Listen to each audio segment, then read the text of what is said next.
Hi everyone, welcome back to the Foot Scraper channel. If you guys don't know me already, my name is Dana and I practice in London in the UK. Now I have been reading a lot of your comments and you guys have been so sweet and so lovely, and I think it's quite interesting that you guys want to know about how did I get into this profession, a profession called podiatry, and I am a podiatrist, and how did it all happen? Because nobody wakes up one morning and suddenly goes, I want to be a podiatrist. Well, it might happen, and if it's happened to you, then you're very lucky to have found it very quickly. Mine wasn't as quick as that, so my story is a little different. At sort of the GCSE stages, I really loved sort of sciences and art, so I really wanted to do something where I can use my hands, and at the same time I really wanted to incorporate all the science and all the knowledge I was learning. So it all started off where I started doing work experiences for different people. I went to the GP, I went to the optometrist, I went to the lab, I shadowed a dentist for a while, all very fascinating and interesting professions. Nothing really grasped me in any shape or form. I kind of went, oh, that's nice, I can do that for a bit, but it wasn't sort of, that's what I want to do for the rest of my life. So anyways, I was walking with one of my best friends and I said to her, I'm absolutely doomed. I'm never going to find something that I truly love. And she turned around at the time and she said, have you thought about podiatry? True story, I turned around at that time and I said, what's that? I've never heard of that before. And she said, well, it's like a foot specialist, a foot doctor. And I remember turning around and looking at her completely perplexed, and I said, things go wrong with feet? Because when you're young, you won't necessarily be exposed to foot problems or know about it unless someone in the family, a friend, or you've experienced it yourself. So it was quite interesting. And I was like, right, let's go see what this is about. So I actually made a phone call. I called up one of the chiropodists. I'll get to the difference between a chiropodist and podiatrist at the end of the video.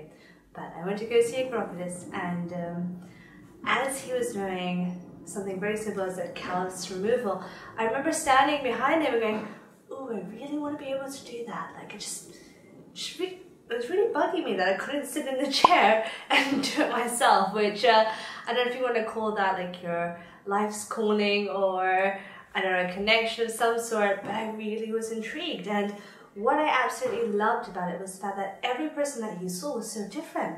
So you had the social interaction, you had the science behind it. It was fantastic. So I'm going to tell you a little bit more about how it actually happened to qualifying as a podiatrist.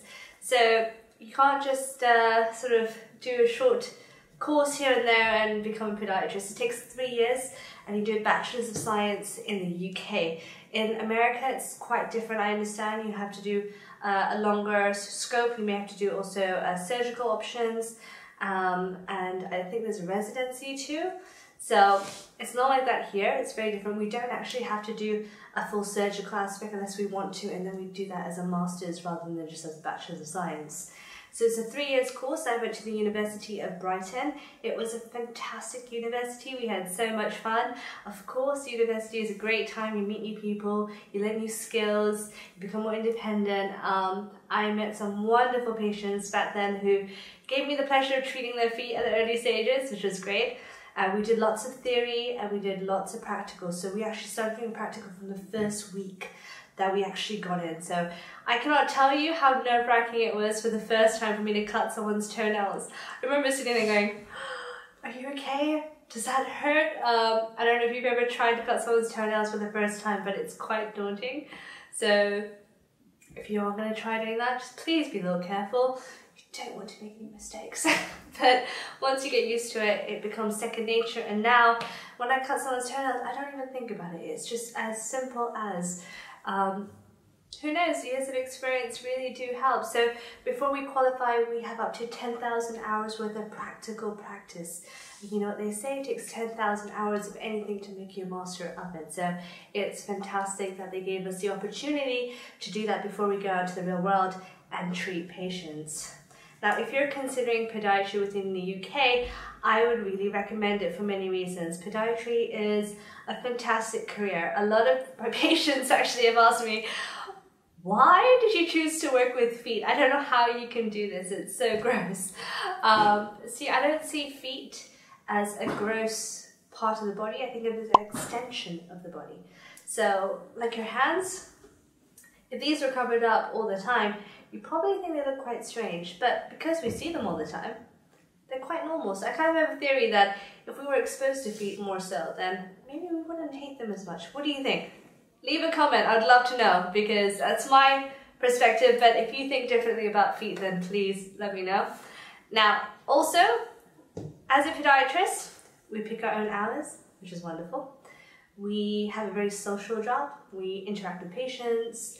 We get to fix things. The satisfaction in the job is fantastic. Like 9 times out of 10, I can fix a problem that you have as soon as you walk in.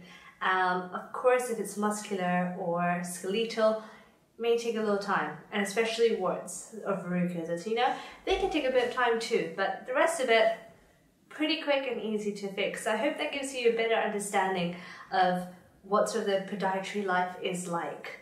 Now, I know I mentioned earlier a chiropodist and a podiatrist.